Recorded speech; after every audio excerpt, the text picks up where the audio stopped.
Hi friends, welcome to Daily Current Affairs. Let's discuss today's current affair.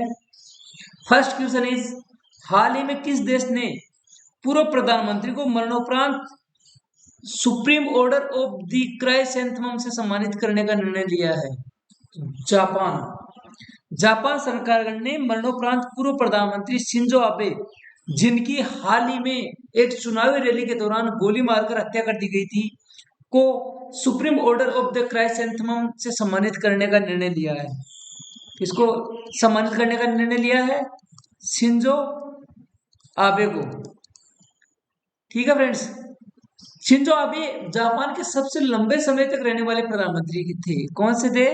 सबसे लंबे समय तक प्रधानमंत्री रहे थे। सबसे लंबे समय तक प्रधानमंत्री रहे। साथ ही साथ ये चौथे प्रधानमंत्री होंगे जिनको ये सम्मान मिलेगा। तो ये जापान के इस सर्वोच्च सम्मान को प्राप्त करने वाले चौथे पीएम है। तो तीन बातें इसमें इंपॉर्टेंट है। ये supreme order of the chrysanthemum award Shinzo Abe को दिया जा रहा है, जिनकी हाल ही में एक हमलावर द्वारा एक रैली के दौरान गोली मारकर हत्या कर दी गई थी। ये जापान के सबसे लंबे समय तक प्रधानमंत्री रहे हैं। बीच में इन्होंने स्वास्थ्य कारणों की वजह से इस्तीफा दे दिया था। ये सम्मान प्राप्त करने वाले जापान के चौथे पूर्व पीएम होंगे।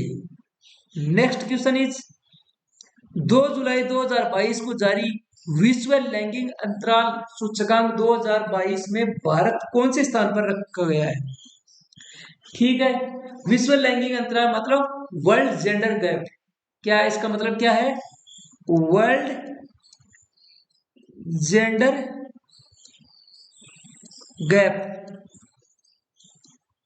ठीक है फ्रेंड्स, तो भारत का स्थान है 135वां। कौन सा स्थान है? 135वां। और कितने टोटल कंट्रीज कितने हैं? 146 में। अब आप देख सकते हो भारत का स्थान कौन सा है? 135वां स्थान है। मतलब भारत में जो लैंगिक असमानताएं हैं अभी भी बहुत ज्यादा है बाकी देशों के कंपैरिजन में। देखो कौन सा स्थान मिला भारत को? 135वां। पहले भारत का स्थान था 146वां। ठीक है फ्रेंड्स, अभी पहले स्थान पे कौन है? आइसलैंड है। कौन सा कंट्री है? आइसलैंड है फर्स्ट स्थान पे। इसके बाद में है फिनलैंड। फिनलैंड है सेकंड स्थान पे। नॉर्वे है थर्ड स्थान पे। और सबसे लास्ट स्थान पे कौन है? अफगानिस्तान। कौन सा कंट्री है? अफगानिस्तान है सबसे लास्ट में। मतलब अफगानिस्तान का कौन सा स्थान हो जाएगा सबसे लास्ट? मतलब 146। कौन सा स्थान है? 146। और पहले ये स्थान किसका था? भारत का था। और ये जो सूचकांक है ये जारी कौन करता है? विश्व आर्थिक मंच। कौन जारी करता है? विश्व आर्थिक मंच यानी वर्ल्ड इकोनॉमिक फोरम। विश्व आर्थिक मंच के द्वारा ये सूचकांक क्या किए जाते हैं? जारी किए जाते हैं। ठीक है फ्रेंड्स, कौन जारी करता है? विश्व आर्थिक मंच। तो इसमें 5 बातें इंपॉर्टेंट है। भारत का स्थान है 135वां। पहले स्थान पे है आइसलैंड, सेकंड स्थान पे है फिनलैंड, फिर है नॉर्वे, और सबसे लास्ट स्थान किसका है? अफगानिस्तान का। और ये किसके द्वारा जारी किया जाता है? विश्व आर्थिक मंच के द्वारा जारी किया जाता है। नेक्स्ट क्वेश्चन है, जुलाई 2022 में लॉन्च की गई the McMahon line a century of discord नामक बुक किसके द्वारा लिखी गई है? तो ये बुक लिखी गई है रिटायर्ड जनरल जे सिंह। किसके द्वारा? रिटायर्ड जनरल जे सिंह। जे सिंह जो अरुणाचल के पूर्व गवर्नर रहे हैं। किसके? अरुणाचल के। अरुणाचल के क्या रहे हैं? एक गवर्नर रहे हैं। साथ ही साथ ये पूर्व आर्मी चीफ भी रहे हैं। क्या रहे हैं? आर्मी चीफ भी रहे हैं। और इस पुस्तक का विमोचन किसने किया है? हिमाचल प्रदेश के गवर्नर विश्वनाथ अर्लेकर।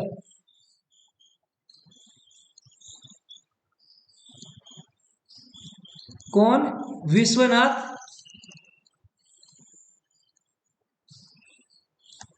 अर्लेकर ने। अब इसमें इंपॉर्टेंट बातें क्या हैं? जो बुक है the McMahon line a century of discord, ये किसने लिखी है? Retired general J J Singh. और जे जे सिंह क्या रहे हैं? ये अरुणाचल के गवर्नर भी रहे हैं, पूर्व आर्मी चीफ भी रहे हैं। और इस पुस्तक का विमोचन किसने किया है? हिमाचल के गवर्नर विश्वनाथ अर्लेकर ने। किसने किया है? विश्वनाथ अर्लेकर ने। और जो मैकमोहन रेखा किस किस के बीच में है? भारत और चीन के बीच में। किसके बीच में है मैकमोहन रेखा? भारत और चीन के बीच में है। तो इस क्वेश्चन में ये बातें इंपॉर्टेंट है। नेक्स्ट क्वेश्चन है, भारत में बांग्लादेश के उच्चायुक्त के रूप में किसे नियुक्त किया गया है? तो मुस्तफिजुर रहमान को। किसको? मुस्तफिजुर रहमान को। भारत में बांग्लादेश के अगले उच्चायुक्त के तौर पे इनको नियुक्त किया गया है। फिलहाल ये बांग्लादेश के स्थायी प्रतिनिधि के तौर पे जेनेवा में संयुक्त राष्ट्र कार्यालय और स्विट्जरलैंड के राजदूत के रूप में कार्यरत है। तो क्या है ये? एक तो संयुक्त राष्ट्र संघ के कार्यालय में नियुक्त है स्थायी सदस्य के रूप में,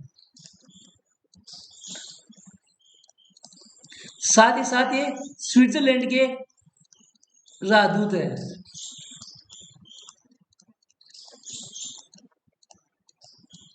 ठीक है। और ये किसकी जगह लेंगे? मोहम्मद इमरान की जगह। किसकी जगह लेंगे ये? मोहम्मद इमरान की जगह। मोहम्मद इमरान की जगह। ये राजदूत रहमान फॉरेन सर्विस ऑफिसर है। क्या है? ये जो मुस्तफिजुर रहमान है, क्या है? फॉरेन सर्विस के ऑफिसर है। किसके? फॉरेन सर्विस के। और ये बांग्लादेश सिविल सर्विस के 11वें बैच के हैं। कौन से बैच के हैं? 11वें बैच के, 11th बैच के हैं। तो इसमें इंपॉर्टेंट बात क्या है? ये अभी कहाँ नियुक्त है? संयुक्त राष्ट्र संघ के कार्यालय और स्विट्जरलैंड के राजदूत हैं। साथ ही साथ ये किसकी जगह लेंगे? मोहम्मद इमरान की जगह लेंगे। ये फॉरेन सर्विस के ऑफिसर हैं। और कौन से बैच के हैं? बांग्लादेश सिविल सर्विस के 11वें बैच के ऑफिसर हैं। ठीक है। नेक्स्ट क्वेश्चन इज, हाल ही में अंतरराष्ट्रीय T20 इतिहास में लगातार सबसे ज्यादा मैच जीतने वाले कप्तान। यह बात है लगातार सबसे ज्यादा मैच। कौन से? लगातार सबसे ज्यादा मैच। और कौन से मैच? अंतरराष्ट्रीय T20। कौन से मैच? T20 जीतने वाले। तो कौन है? रोहित शर्मा। रोहित शर्मा जिन्होंने हाल ही में जो इंग्लैंड के साथ T20 सीरीज थी 3 मैचों की, उसमें भारत के जीतने के बाद जो हमारे हिटमैन है, रोहित शर्मा का दूसरा नाम क्या है? हिटमैन। तो रोहित शर्मा के नाम एक रिकॉर्ड दर्ज हो गया है। और वो रिकॉर्ड क्या है? कि ये पहले कप्तान है जिन्होंने अंतरराष्ट्रीय T20 के 13 कंटिन्यूअस मैच जीते हैं। कितने? 13 मैच जीते हैं। और वो भी कौन से? कंटिन्यूअस। कौन से? कंटिन्यूअस। लगातार 13 मैच जीतने वाले एकमात्र कप्तान है। कौन? रोहित शर्मा। तो इनके नाम कौन सा रिकॉर्ड दर्ज हो गया है? कि ये वो कप्तान है जो सबसे ज्यादा T20 इंटरनेशनल मैच जीतने वाले कप्तान है। और कैसे का मैच? लगातार। तो इन्होंने 13 मैच लगातार जीते हैं। अभी तक किसी भी कप्तान के नाम ये रिकॉर्ड दर्ज नहीं है। हाल ही में टाइम पत्रिका ने वर्ष 2022 में विश्व के सबसे सर्वश्रेष्ठ स्थानों की सूची में किन 2 भारतीय शहरों को शामिल किया गया है? किन 2 शहरों को शामिल किया है? अहमदाबाद और केरल। और कितने स्थानों में? 50 ऐसे स्थान जो क्या है? घूमने फिरने के लिए असाधारण स्थल हैं विश्व के। उनमें भारत के 2 शहरों के नाम है, एक अहमदाबाद, दूसरा पूरा केरल राज्य। ठीक है। अहमदाबाद इसलिए इन्होंने बताया कि अहमदाबाद में प्राचीन और आधुनिक नवाचार दोनों है, जो इसे सांस्कृतिक पर्यटन स्थल बनाते हैं। कौन सा स्थल बनाते हैं? सांस्कृतिक पर्यटन स्थल। कौन सा? सांस्कृतिक पर्यटन स्थल अहमदाबाद। दूसरा क्या है? यहाँ साबरमती नदी के निकट 36 एकड़ में एक शांत वातावरण वाला आश्रम है। अब बताओ कौन सा आश्रम है साबरमती नदी के पास? बताओ। गांधी जी का आश्रम। साबरमती नदी नहीं सुना? गांधी जी ने दांडी यात्रा कहां से स्टार्ट की थी? साबरमती आश्रम से स्टार्ट की थी ना। तो यहाँ साबरमती नदी के तट पे कौन सा आश्रम है? गांधी आश्रम। तो इन दो वजह से क्या किया गया है, अहमदाबाद को क्या बनाया गया है, विश्व के सर्वश्रेष्ठ स्थानों में जगह दी गई है।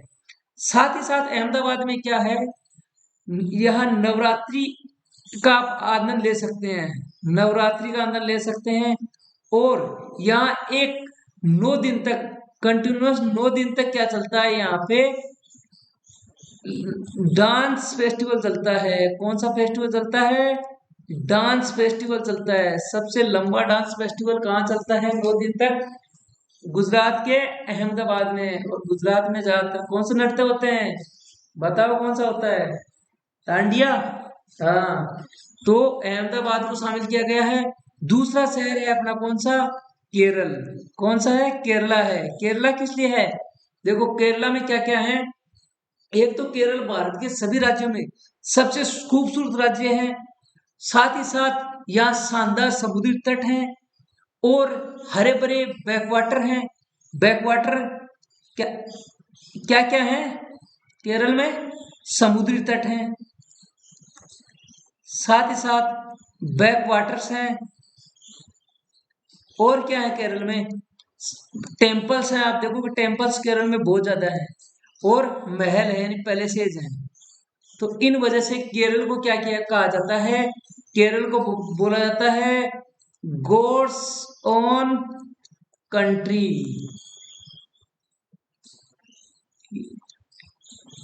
गॉड्स ओन कंट्री, केरल को क्या बोला जाता है? God's own country. किस वजह से? इन सब वजह से। एक तो यहाँ समुद्री तट हैं, बैकवाटर्स हैं, टेम्पल्स हैं और महल हैं। ठीक है friends, next question is,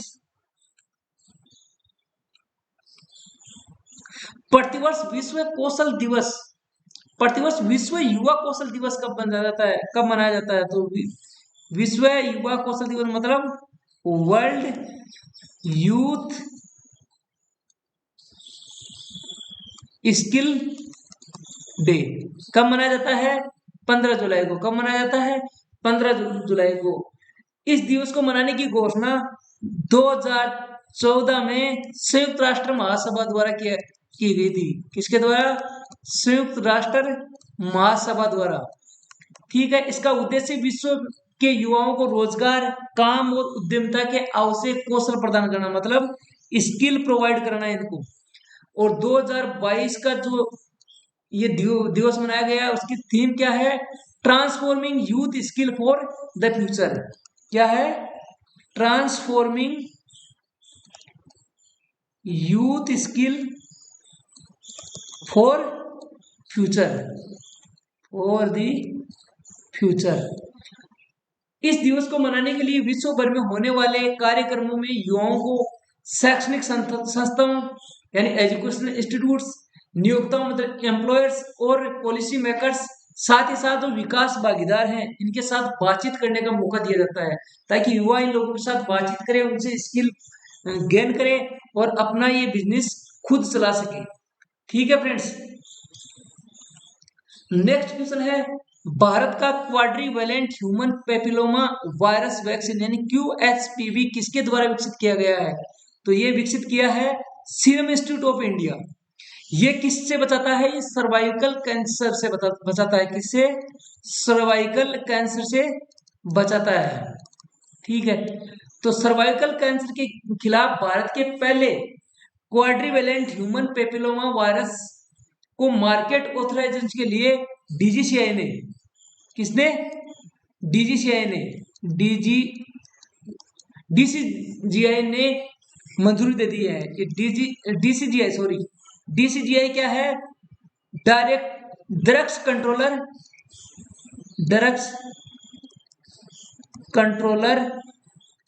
general of India. DCGI क्या है?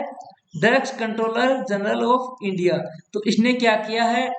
इस वैक्सीन को, QHP वैक्सीन को मंजूरी दे दी गई है और ये महिलाओं के गर्भाशय गिरवा के कैंसर के खिलाफ इनको सुरक्षा प्रदान करता है। और भारत का ये क्या होगा? एक पहला स्वदेशी टीका होगा। भारत का क्या है? पहला स्वदेशी टीका है। क्या है? भारत का पहला स्वदेशी टीका है। ठीक है, तो ये किसके द्वारा डेवलप किया गया है? सीरम इंस्टीट्यूट ऑफ इंडिया के द्वारा। किससे बचाता है? सर्वाइकल कैंसर से। किससे बचाता है? सर्वाइकल कैंसर से। ठीक है फ्रेंड्स, नेक्स्ट क्वेश्चन है 16 जुलाई से 14 अगस्त 2022 तक किसके द्वारा 22वां भारत रंग महोत्सव 2022 आयोजित किया जाएगा? तो राष्ट्रीय नाट्य विद्यालय एनएसडी नई दिल्ली द्वारा। इसका मतलब क्या हुआ? NSD stand for national school of drama.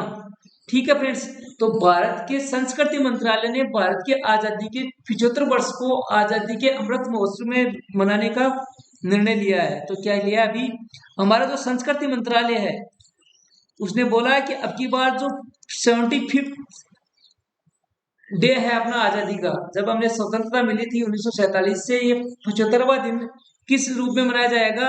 आजादी का अमृत महोत्सव। किसके रूप में? अमृत महोत्सव के रूप में मनाए जाने का निर्णय लिया है, महोत्सव। ठीक है फ्रेंड्स, और ये इसके तहत जो नई दिल्ली का राष्ट्रीय नाट्य विद्यालय यानी नेशनल स्कूल ऑफ ड्रामा ने क्या किया है कि वो इस दिवस को क्या किस रूप में मनाएगा? 22वें भारत रंग महोत्सव के रूप में मनाएगा, रंग महोत्सव में। और इसके तहत क्या किया जाएगा? इसके तहत हमारे जो स्वतंत्रता सेनानी है उनको याद किया जाएगा, उन्हें श्रद्धांजलि दी जाएगी। ये भारत के विभिन्न शहरों में टोटल 30 नाट्य कार्यक्रम आयोजित किए जाएंगे। भारत के विभिन्न शहरों में 30 नाट्य कार्यक्रम आयोजित किए जाएंगे। और इसकी शुरुआत कहाँ से होगी? जब 16 जुलाई को ये शुरुआत होगी, इसकी कहाँ से होगी? दिल्ली के कमानी सभागार से। किससे? कमानी सभागार से होगी। और उसके बाद में भारत के 5 अन्य शहर, जिनमें क्या क्या है? भुवनेश्वर है, वाराणसी है, अमृतसर, बेंगलोर, मुंबई, यहाँ पे नाट्य कार्यक्रम आयोजित किए जाएंगे। और इसका समापन होगा 14 अगस्त को। तो समापन समारोह के दिन एक विशेष शो का आयोजन किया जाएगा। और यह आयोजन कहाँ किया जाएगा? जवाहरलाल स्टेडियम में। किसमें? जवाहरलाल स्टेडियम में। कहाँ पे आयोजित किया जाएगा ये समारोह? समापन समारोह जवाहरलाल स्टेडियम में। तो अब इसमें इंपॉर्टेंट बातें क्या क्या है? इसमें पहली बात है, जो 75वां आजादी का दिवस है उसको अमृत महोत्सव के रूप में मनाया जाएगा। किसने निर्णय लिया? संस्कृति मंत्रालय ने। और ये किसके द्वारा आयोजित किया जा रहा है? ये 22वां रंग महोत्सव ये किया जा रहा है नेशनल स्कूल ऑफ ड्रामा के द्वारा। टोटल कितने नाट्य कार्यक्रम होंगे इसमें? 30। स्टार्ट कब होगा? 16 जुलाई को। कहां से? दिल्ली के कमानी सभागार से। और समापन होगा इसका जवाहरलाल स्टेडियम में 14 अगस्त को। और एक विशेष शो का आयोजन किया जाएगा। नेक्स्ट क्वेश्चन है, जुलाई 2022 में जारी आईसीसी ओडीआई टीम रैंकिंग में भारत किस स्थान पर रहा है? तो तीसरे स्थान पर रहा है। 12 जुलाई को जब भारत और इंग्लैंड के बीच में वनडे मैच चल रहा था, तो उस वनडे मैच में भारत ने एक जोरदार जीत ली थी, और वो भी 10 विकेट से। कितने विकेट से भारत ने इंग्लैंड पे जीत दर्ज की थी? 10 विकेट से। किस पे? इंग्लैंड पे। उसके बाद जब जो नई रैंकिंग जारी की गई उसमें भारत ने पाकिस्तान को पछाड़ दिया था, और भारत तीसरे स्थान पे आ गया था। भारत पहले पे है न्यूजीलैंड, दूसरे पे रहा न्यूजीलैंड, फर्स्ट पे रहा, दूसरे पे रहा इंग्लैंड, और पाकिस्तान कौन से स्थान पे चला गया? चौथे स्थान पे पाकिस्तान चला गया। पाकिस्तान कौन से स्थान पे चला गया? 4th स्थान पे। ठीक है फ्रेंड्स, और भारत का स्थान हो गया, भारत चौथे स्थान से किस स्थान पे आ गया? 3rd स्थान पे। तो फ्रेंड्स आज की क्लास में बस इतना ही। अगर वीडियो आपको अच्छा लगे तो प्लीज लाइक और शेयर जरूर करें। और आपने मेरे चैनल को अगर सब्सक्राइब नहीं किया तो please subscribe and press the bell icon, ताकि मेरे आने वाले वीडियोज की नोटिफिकेशन आपको मिलती रहे। Thanks for watching.